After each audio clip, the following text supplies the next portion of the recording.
Well, good morning. Morning. Welcome to the winter solstice. Days are starting to get longer. Yeah. And thus the time of the season, secular-wise, some people, it's religious. They get into the Festival of Lights. And that's where a lot of the traditions we have this time of year come from. Also the celebration of the sun. Well, you know, it's a biblical subject. Yeah. There shouldn't be any time of the year you can't talk about it. I was in trouble a couple places because I thought, why not? People are thinking about it. Let's finish the story.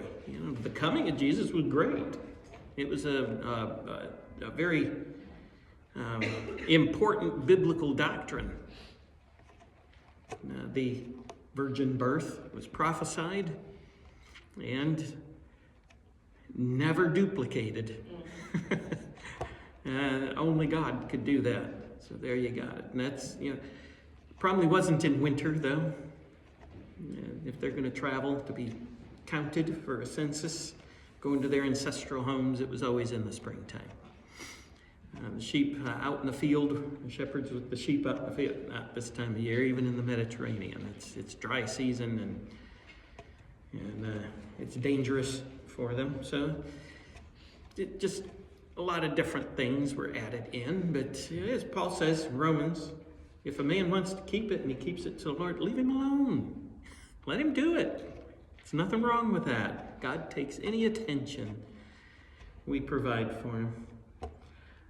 I usually, though, like to talk about another birth at that time of year, whenever it was.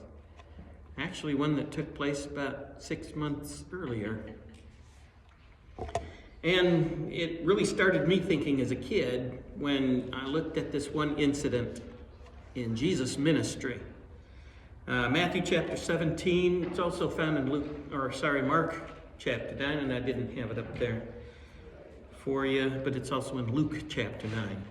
Mark and Luke, for some reason, were right on time. Stephen Langdon, who separated everything into chapters and verses in the 13th century, got in the same place. Matthew gives a little more detail, though, and it's because Matthew's gospel was written to a Jewish audience.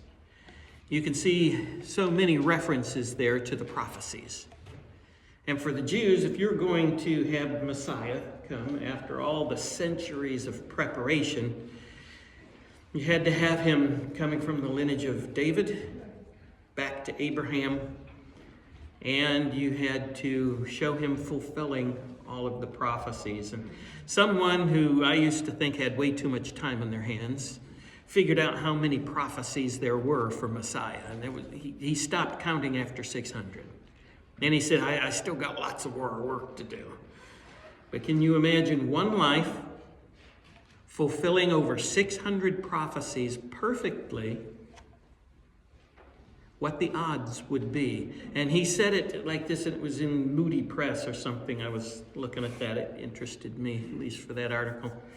If you take a quarter, our coins that are still being minted today, if you fill the state of Texas knee-high with quarters and tell someone to reach in and draw out one that you marked, that would be the odds of one life fulfilling more than 600 prophecies. Something only God can do.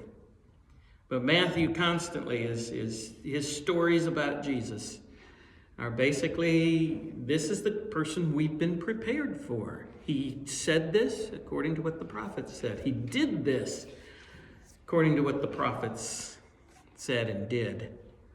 Much of what Elisha had done as far as miracles, Jesus reiterated. Elisha fed a bunch of people with just a little bit of food. Elisha made an axe head float. Jesus walked on water. A lot of this stuff got the people to thinking, and actually the miracles were to prove who he was and to gain their attention. to get their mind off of the trivial stuff of life and focus on what it needed to be focused on, and that is the actual English word worship. Now, whenever you had an attention, a focus, an obsession toward one thing, it was the word would end with ship.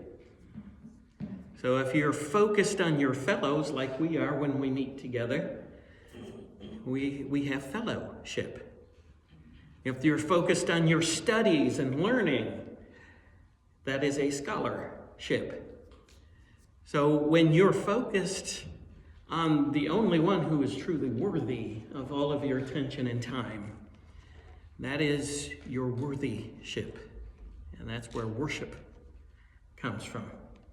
And this is one occasion here where Jesus, you wouldn't think he had to prove it to the guys that were walking around with him for so many years. But in there, he mentions another person, and they only at that moment put two and two together to figure out what was going on.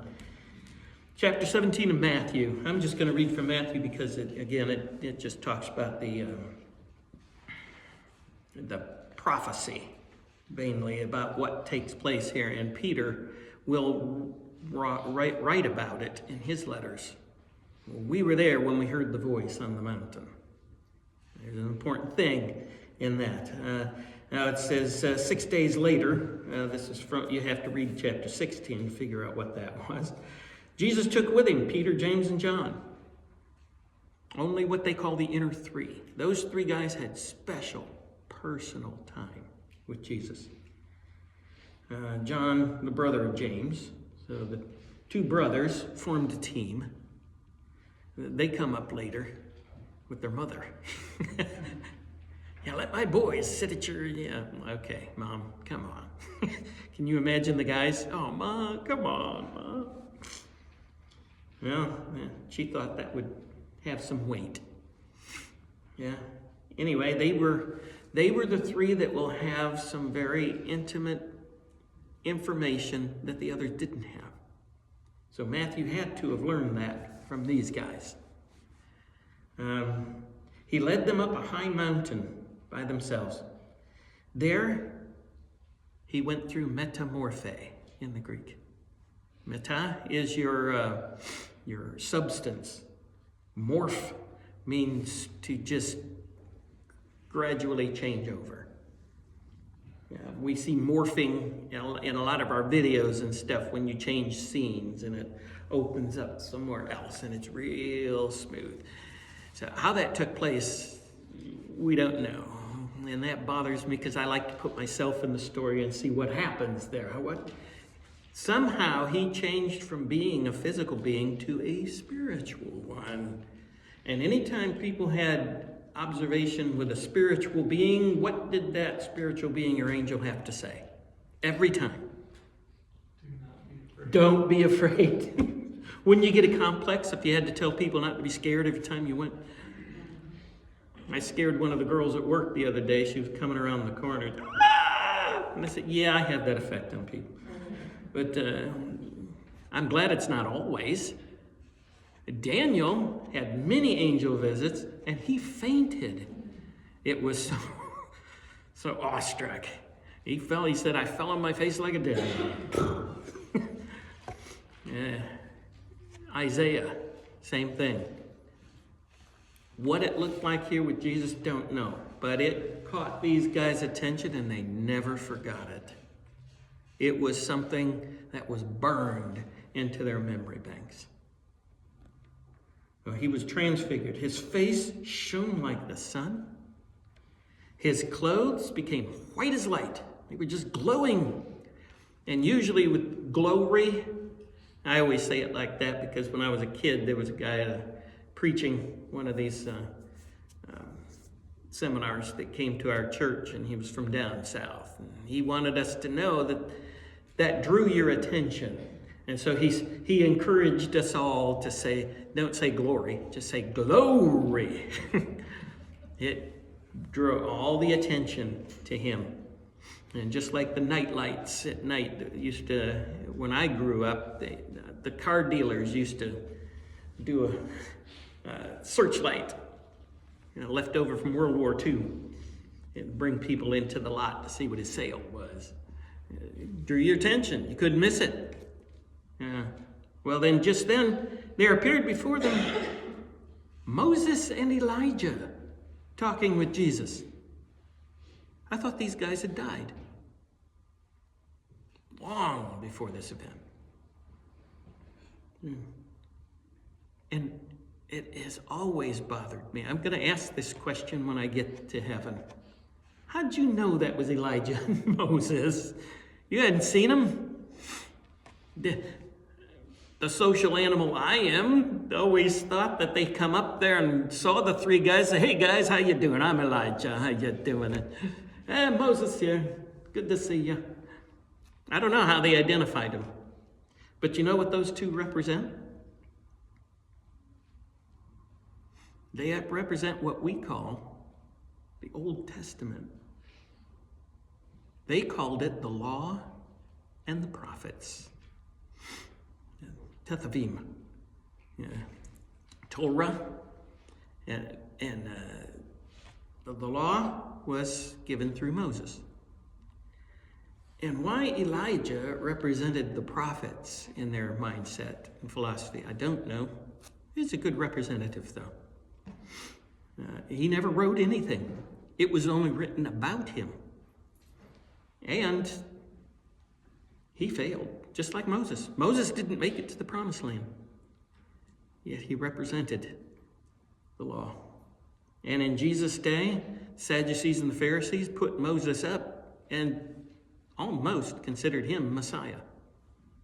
They followed his law with an obsession. They worshiped their worship.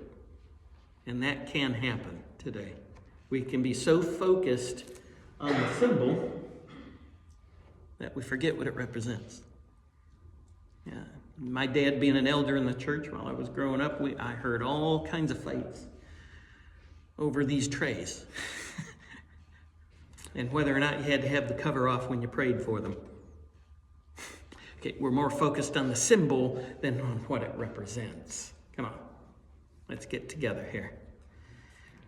Well, that's Moses for you. And Elijah always represented the prophets because when he failed, just like Peter, he got back up and did it again.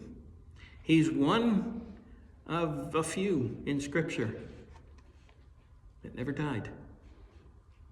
God sent a glowing limousine to pick him up and bring him home. English translates it as a chariot of fire, and that always worried me. You burned him up. Now, their word for seraph means to glow, not fire. That was always translated by the Latins with being a fire. So God sent a limousine for him, pick him up, bring him home. So he represented the prophets. Well, Peter took it all in, always having something to say. So, Lord, it is good for us to be here. If you wish, I'll put up 3 shelters, one for you, one for Moses, and one for Elijah. Okay, he's proactive, isn't he? We'd like this guy at work, wouldn't we? Yeah, he doesn't sit around and wait for you to do something or ask, what are we doing? He was going for it. Pat him on the back. But it was a product of his generation. Usually when you worship someone, it had to be in a special place, a holy place that wasn't used for anything else. And sometimes we think our building is that. But God says he does not dwell in temples made by human hands. So Peter, even though he had a good idea, and David, he wanted to build God a house. If you remember from 1 Samuel, God, it tickles me to see it. God said, a house? What kind of house you can build for me? What kind of a house will hold me? But he saw it was important to him. He said, okay, not you, but your son, a man of peace. You're a man of war. A man of peace will build my house. And so a man named Man of Peace comes from the word shalom. Shalomon. Solomon. He put it together. David designed it. He bought all the materials. He hired the workmen and contractors. Took him 11 years to put it together. With my rebuild now, after the tornado, I can understand how that happens. No tools were heard at the work site for 11 years. And one of the 7 wonders of the ancient world, Solomon's temple. But God didn't really live there, did he? That's why when the Babylonians came through and the people had neglected his law, God allowed it to be destroyed. Jeremiah was threatened with execution for treason for even mentioning that could happen. You didn't get your message from God. He wouldn't let his house be ruined. Who was right? Not the prophet that smacked him in the face and said, "Where'd you get your prophecy from?" Yeah. Jeremiah was right. That temple was laid waste. And when the guys came back after the exile and rebuilt it, the old men who remembered Solomon's temple in its splendor sat on the hillside looking at it and cried. It did not measure up. Eventually, then Herod took over under the Roman occupation. And how do you say it when they have these trailers, mobile homes, and they build a house around it? What do they call that? Modified? Solomon's temple was magnificent. One problem with it, though. At the north end, the Romans demanded to have a garrison of soldiers on hand. They hated riots. They hated insurrection. They wanted nothing less. That's why Jesus was crucified. The Jews promised him that if they let him go on, he was going to cause a riot and try to usurp the throne. So that was enough for Pilate and for Herod. He killed the guy. But Herod's temple, how does it look today?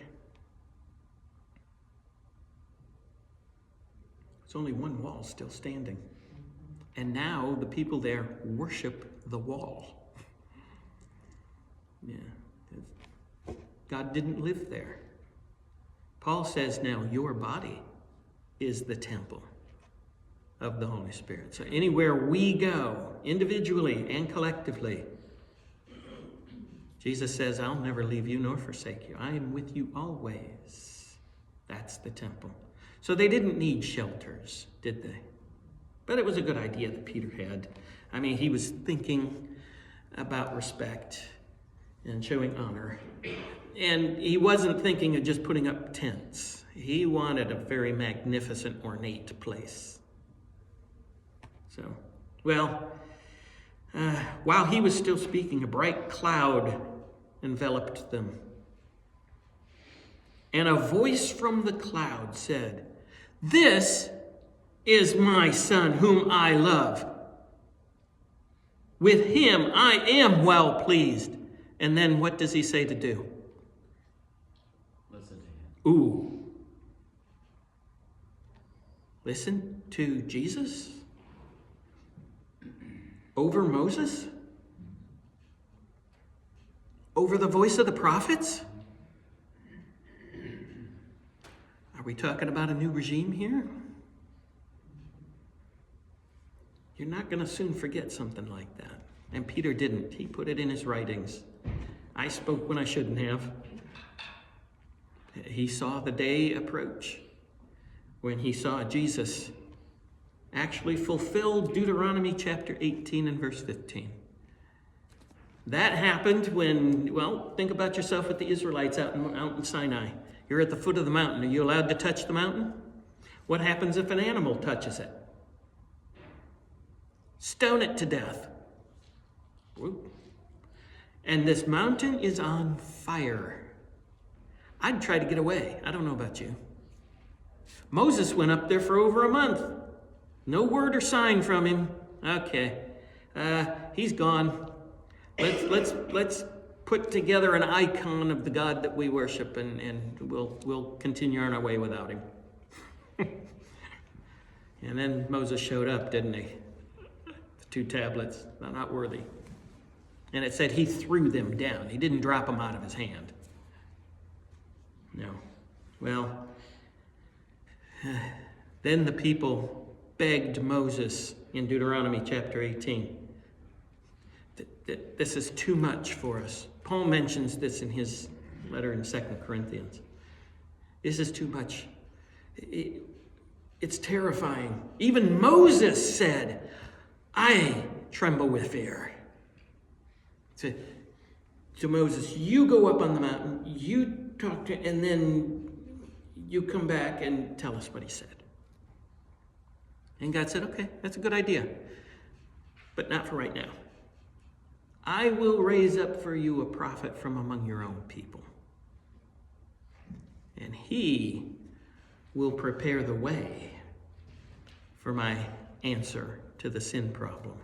This is why I start with this when you talk about the other birth that happened 6 months prior to what people are thinking about today.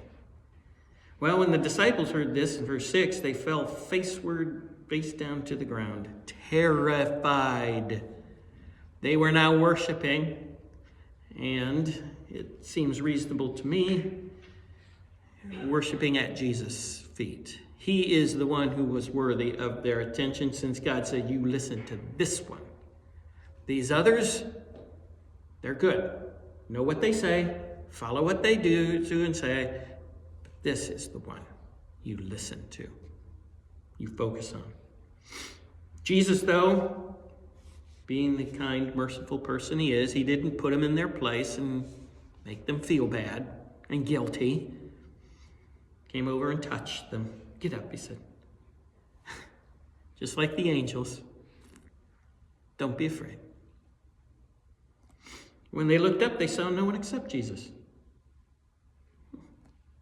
And as they were coming down the mountain, Jesus instructed them, something I always, as a kid growing up, why did he do this? Don't tell anyone what you've seen until the Son of Man has been raised from the dead.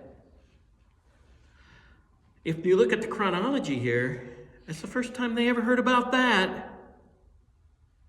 Son of Man always referred to himself. Raised from the dead? You're going to die? They did not have room in their theology for a suffering, dying Messiah. And when Jesus told them that, Peter stood up to be his best friend. Said, no, that will never happen to you. And who did Jesus call him? Satan. He had just confessed him as the Son of God. And he said, no, you don't have the mind of God here. You have the mind of man. And that's run by Satan. Yeah. So they had no room for that. And then even after Jesus died, did you notice in the gospel messages there? They went back to fishing. They went back to their old job. Thought it was all over. Thomas wasn't even around with them anymore. They had to go seek him out and tell him, he's back. Wow, yeah, he must have been from Missouri. My relatives from Missouri. Not going to believe it till I see it. Jesus showed to, go ahead. And I'm glad he doubted. That proved that body raised from the dead was the one that was crucified. It still had all the nail marks and even the piercing in the side. Proof of the resurrection. So yeah, when we doubt, God doesn't get mad and angry with us. He shows us. Yeah, all right. Well, Jesus, why would he say not to tell anybody? Peter mentions it in his letter. He goes, okay, now I can tell you about it. Yeah. Jesus praised Peter for his confession because that you were not taught this by a human. You came to that knowledge through faith. That's how Jesus wants us to come to him, is by our faith. Don't go spreading this message. First of all, they're going to think you're nuts. They did afterwards, but they had a lot more proof then. And at this moment in time, they didn't. Not even the other guys. Not until after I'm raised from the dead. We got another stunning thing to come up then. Well, verse 10, the disciples asking, well, why then do the teachers of the law say that Elijah must come first? Do you know that prophecy? Take a look at the last words of what we call the Old Testament. From a prophet named Malachi in the Hebrew. In New York, there was a church that named themselves after it, but they must have been Italian. They pronounced it Malachi. Malachi is how we say Malachi, which is all right. But it actually means God's messenger. And the Melech, if that was an E in there, Melech would be a king. Malachi is the servant of God, or Most High servant. So you can see a king was supposed to be a servant, not a prestigious people that people bow down to. No, you serve the people. Governments are supposed to serve the people, help them, guide them, not fight each other. Yeah, that's Malachi. Well, he starts out, I'm going to read chapter 3. See, I'll send my messenger who will prepare the way before me. And then at the very last, in chapter 4 of Malachi, verse 5, see, I will send you the prophet Elijah before that great and dreadful day of the Lord comes.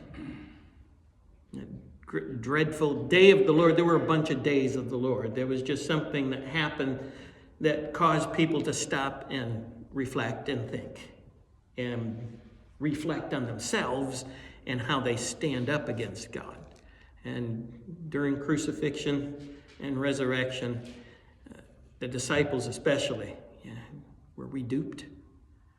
Did we do all this for nothing? And then afterwards, they filled the world with their message. That was a day of the Lord.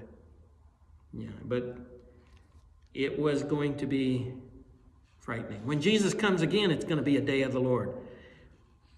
And Jesus says, okay, you need to be prepared. It shouldn't shock you. Well, I'm going to be shocked when it happens, if it happens in my lifetime, because all of a sudden everything I know is going to be gone. That's going to grab your attention, isn't it? That's not what he's talking about there. Great and dreadful. Great, you'll remember it. Dreadful, all right, now I need to make some changes and get my life right. Yeah, that happens, hopefully, that happens a lot of times in your life. God nudges us to keep us on track. Well, before that great and dreadful day of the Lord comes, this messenger, this prophet Elijah, I'm going to send him back because he never died. And even today at the Passover Seders, Jewish people will have a cup of toast, and before the meal, they will stand and they will look toward the doorway, toward the east, and offer this cup, a toast. Okay, Dan's ready, but okay, Elijah hasn't shown up yet. Okay, and then they go through their Passover Seder. They still do that today. They're still expecting Elijah today. And he says there, verse 6, he will turn the hearts of the fathers to their children. We're going to go back to family, and we're going to have relationship as family. And the hearts of the children to their fathers, or else I'll come and strike the land with a curse. Okay, that's what they're asking Jesus about. Why do the teachers of the law talk about Elijah coming? Well, it was prophesied. Elijah was supposed to show up and prepare the way. As Isaiah said, Make straight paths for him. Knock down the hills. Build up the low spots. Let's make a nice paved freeway for him so he comes in smooth. That's what they would do when a king or a special person was coming to visit. They wanted help from the government. They were thinking financially, of course, some payouts. So they would make sure his way into town was as comfortable as it could be. Well, coming of the Messiah, God prophesied, I'll send Elijah back. And so now they're wondering, okay, why did we just see Moses and Elijah and then be told not to listen to Elijah? Well, Jesus' reply, and here more time during the sermon, the greatest compliment Jesus could give to a human. To be sure, Elijah comes. And that word for come is actually present tense. He's here and he's continuing to be here. But he's not, like some translators claim, talking about himself. No. He's the prophet that God promised to Moses. This is the one to prepare for him to come. He will restore all things. But I tell you, Elijah has already come. Not on the mountaintop. They did not recognize him. Talking about the religious leaders, these teachers of law. They've done to him everything they wished. They treated him the way they wanted, and they didn't like him, did they? Because at this moment in time, he's been persecuted, tortured, and tossed in the pokey. In the same way, the Son of Man is going to suffer at their hands. Jesus never really did tell us what we wanted to hear, did he? Always what we needed to hear. That was not welcome news. But the disciples then understood. Who was he talking about? Elijah already come. John the Baptist. John the Baptist. Okay, well, John the Baptist was Elijah. Yeah. I like this is one of the passages where the disciples understood. Yes. Isn't that nice? They got it. And it's one where it's helpful for me because maybe I wouldn't have gotten it immediately. So Sometimes 2 and 2 don't always add up to 4 for me, do they? I'm not real good at math, but it's funny. My degree from graduate school is Master of Arts in Theology. And so it was always listed at the college as MATH, and I can't do math. Yeah, they got it. They understood it. And Peter never forgot it. John records that issue. Peter says, we heard the voice when we were on the mountain. You're not going to forget something like that. And that's who we proclaim, Messiah. All right, well, John the Baptist, how important is he? Earlier, in Matthew chapter 11, we have something, a work of Satan. Satan's techniques. I've mentioned this before in many classes. I think I've mentioned them here. I always think of them, his favorite weapons, starting with the letter D. Distraction, distortion, and discouragement. And Jesus was not immune to any of those. Satan worked on him like no one else, because if we fail, we get another chance, don't we? If Jesus failed, it's all over. It's done. God is a fraud. He had to succeed. You can imagine how hard Satan worked on him. And here's one of the occasions. Sometimes it was warned to me by a very wise instructor, and I've tried to do the same to others. Sometimes he uses the people closest to you, the people you least likely expect. Be careful, I was warned. that person for others isn't you. That has stuck in my mind. Well, in chapter 11 of Matthew, this is earlier than the Transfiguration. After Jesus had finished instructing his 12 disciples, he went on from there to teach and preach in the towns of Galilee. Now, when John heard in prison what Christ was doing, he had to send his disciples out. First of all, that was his main job, wasn't it? Send people to Jesus, not to keep them for himself. He will say in John chapter 3, more about that sermon time, yeah, I'm not supposed to get bigger. He is. I'm supposed to get smaller. But at this point in time, John is a product of his culture and theology, philosophy too. And Jesus just isn't adding up, even for John. Now, it's either John wants to know this or he wants his disciples to know this. And I tend toward that second one. But he sent his disciples. Are you the one who is to come, or should we expect someone else? Because a usual interpretation of Isaiah at this time period, this will happen with the Ethiopian eunuch. He's reading from the prophet Isaiah. And Philip asks him, you understand what that you're reading? He must have been reading it out loud for Philip to know he was reading it. And it's not one of these.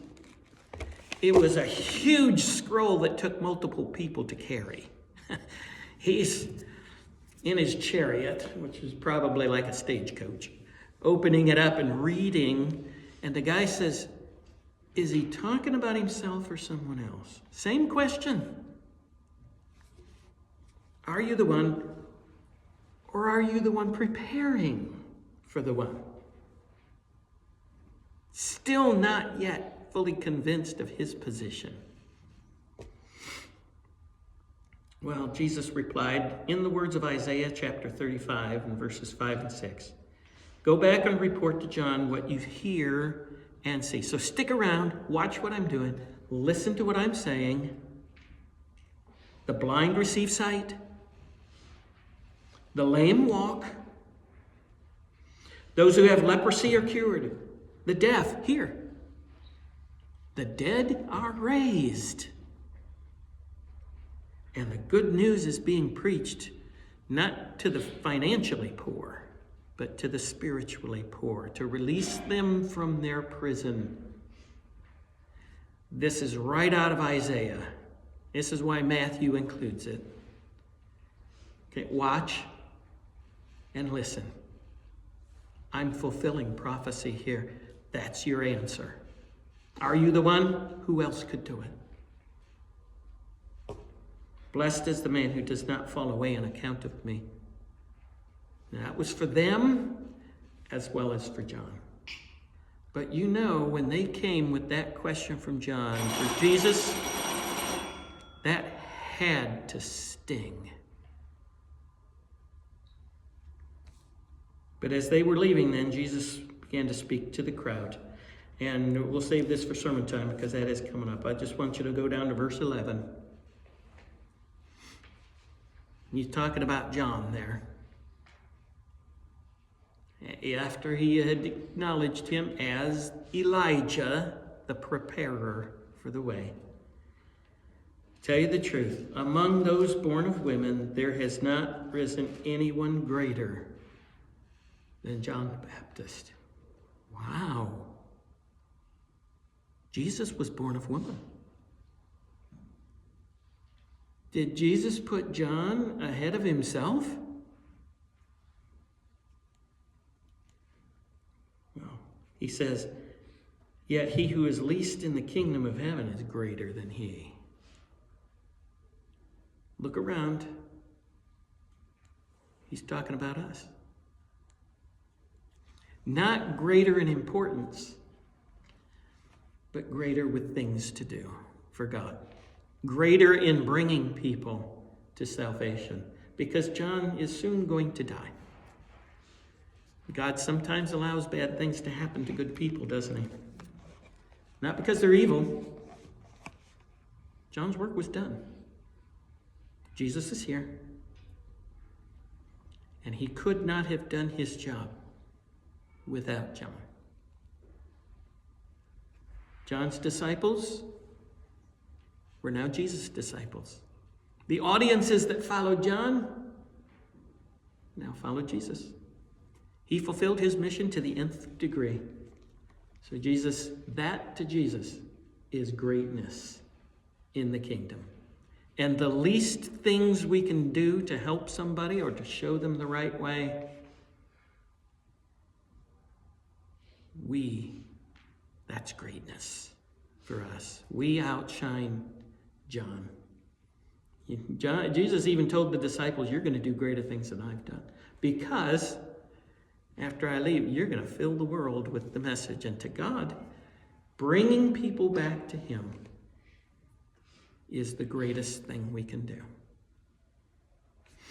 So, more about that sermon time, but appreciate the other birth at this time of year.